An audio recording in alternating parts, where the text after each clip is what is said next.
Daniel Goleman's 1995 book claimed that emotional intelligence matters more than IQ for success in work and relationships, and that EQ can be learned. The book became one of the best-selling psychology books of all time. But what does the research actually show? Is emotional intelligence a distinct form of intelligence, a collection of personality traits, or something else entirely? Peter Salovey and John Mayer developed the ability model of emotional intelligence, defining it as a set of distinct cognitive abilities for processing emotion-relevant information. The model has 4 branches arranged from most basic to most complex. Perceiving emotions accurately in faces, voices, and art. Using emotions to facilitate thinking by harnessing emotional states appropriately. Understanding how emotions develop, blend, and change over time. And managing emotions in oneself and in social interactions. This is the research-validated framework, distinct from the popular conception associated with Goleman. Daniel Goleman's popularized model of emotional intelligence expands Salovey and Meyer's ability model to include self-motivation, conscientiousness, impulse control, and social skills, capacities that substantially overlap with existing personality trait measures, particularly conscientiousness and agreeableness. Critics argue that Goleman's model is essentially a repackaging of well-established personality and social skill concepts under a new label, and that his claims about EQ predicting success beyond IQ are substantially overstated relative to the evidence. The ability model has stronger discriminate validity from existing personality measures. When measured as an ability, rather than as a self-report of perceived competence, emotional intelligence shows modest but consistent predictive validity for social outcomes, relationship quality, and emotional well-being beyond what is already predicted by the Big 5 personality traits and general intelligence.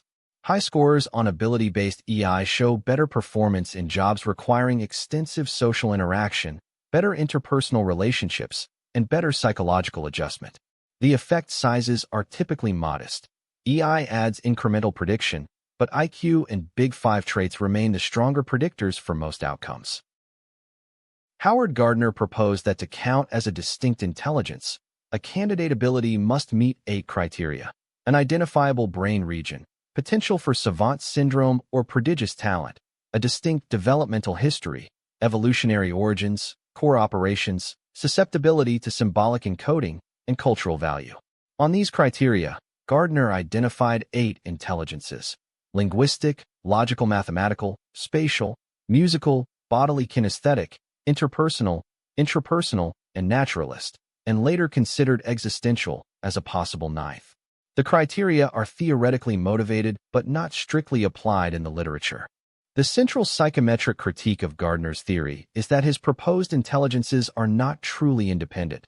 They correlate positively with each other, which is the signature of G rather than of separate, distinct abilities.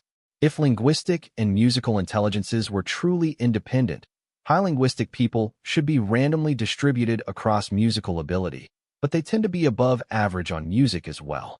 This positive manifold is predicted by G theory and is inconsistent with the strong independence claim of multiple intelligences theory. Psychometricians generally regard MI as an interesting taxonomy of talents rather than a scientific replacement for G. Despite weak psychometric support, Gardner's multiple intelligences theory has been enormously influential in education, inspiring learning styles, curricula, differentiated instruction, and efforts to recognize diverse talents in schools. While the pedagogical impulse, that diverse abilities deserve recognition, is valuable, the specific claim that instruction matched to students' strongest intelligence improves learning has not received consistent empirical support. Learning styles research more broadly has similarly failed to find that presenting information in a student's preferred modality improves outcomes compared to presenting it in the format most appropriate to the content. Carol Dweck's research on implicit theories of intelligence shows that students who believe intelligence is a fixed entity, a fixed mindset, respond to failure by concluding they lack ability and withdrawing effort.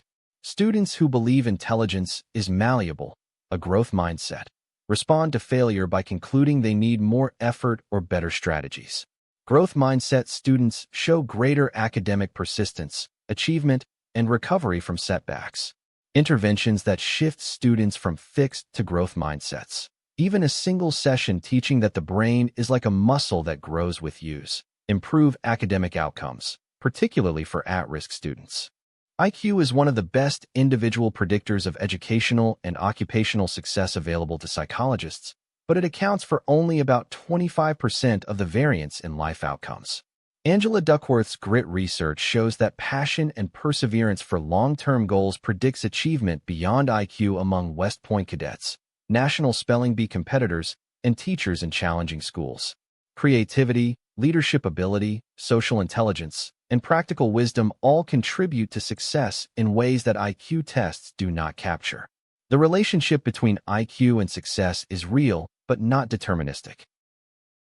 Emotional intelligence and multiple intelligences challenge the single-number view of human cognitive ability, and for good reason. People are more complex than any single score captures. The ability-based EI model adds genuine predictive value for social and emotional outcomes.